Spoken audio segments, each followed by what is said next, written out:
This is very important to discuss the differences between fraud and other crime.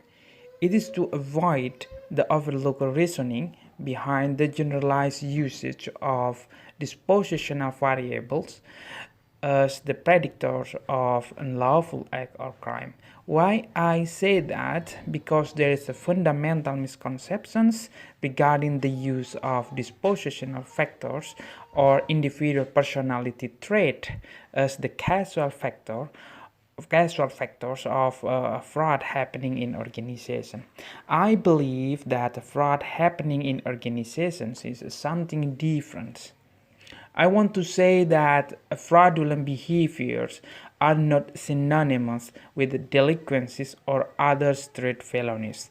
The desire to commit street crime or terrorism is not as complex as to engage in fraudulent behaviors. For example, some people see a white collar offending from personality perspective. They conclude that individuals who experience personality problem are more likely to offend compared with individuals who do not experience personality problems.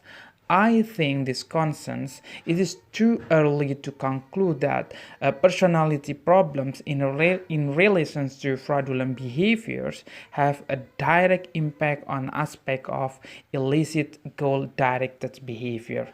The concern is that individuals as an agent tend to pay close attention to social phenomena in which he or she unfolds. I mean, there are interactions process between individual actions and moral phenomena, and in such process, moral judgments as a mediating construct plays a meaningful role in evaluating or interpreting the rightness or wrongness of conduct. So it is rational to argue that personality traits have an impact on specific behavior only indirectly by influencing some of the factors that are more closely linked to the behavior in questions. In relation to the discussions of criminal behavior, let's have a look at what other people have been done in the field of antisocial behavior. I take antisocial behavior because some people strongly argue that fraud and antisocial behavior are associated with criminal behavior, and they are manifestations of human psychological problem. To date, I think there is no sufficient evidence suggesting that mental disorder or psychopathic personality is the direct driver of individuals' decision to commit fraud in organizations, because it's by its nature is difficult to be observed. Antisocial behavior literature generally concerns but not limited to mental illness, genes, and psychiatric condition, and failure to learn social norm or values. Antisocial behavior literature identify those factors as the underlying cause of why individuals perform antisocial behavior. In addition, I would like to say that a crime committed by psychopathic persons are viewed as either serious injury or death case. Or in these points, I want to say that psychopathy was a stronger predictor of both violent and general recidivisms. If we look at typologies of antisocial behavior, criminal case which are associated with mental disorder, for example, psychopathic trait, can be said they are less intellectual or denounced as a predatory crime or aggregations. The psychological pathway to such act are unlikely to consider cognitive operations or activities. Again, individuals with psychopathic trait or personality can have less intelligent criminal tendencies. For examples, rape or murder without considering a conscience for moral or social consequence. Then the majority of events and incidents which are designated as offense, both antisocial behavior literature and practical perspective, are referred to as a low-level crime in terms of causing social harm.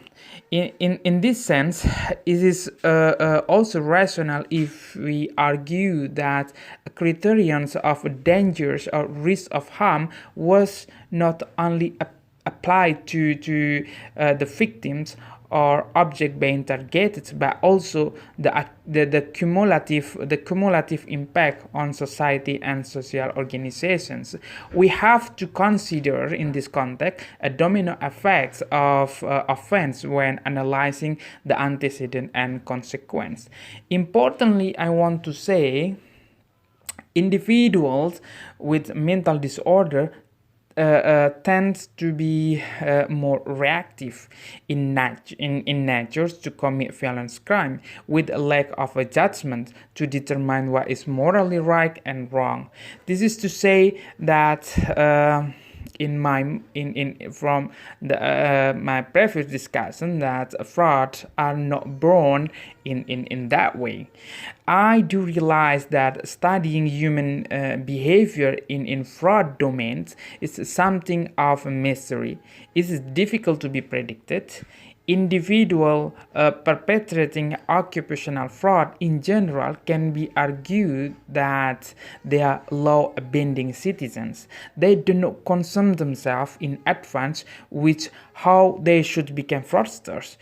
They enter to organization with intention voluntarily to accept and comply with the regulations, protocol, and code of conduct of the organizations. They are ethically aware of a certain set or system of linked organizational cultures, customs, and of a specific patterns of relating and behaving. So therefore, the logic in addressing relationship between psychopathic trait and propensity to perform violence criminal cannot be used to explain the causal factors of fraud in organizations. Whether psychopath or not, they must have at least opportunity and capability to identify and exploit the weaknesses of internal control and how to get away with it being detected. And importantly, they have to know how to rationalize their actions. I refer to the explanation in the fraud triangle that there are three preconditions that can make people to commit fraud, such as pressure, opportunity, and rationalizations. Even though many people criticize this theory, but it is in a certain condition still relevant in explaining the causal factors of a fraud happening in organization.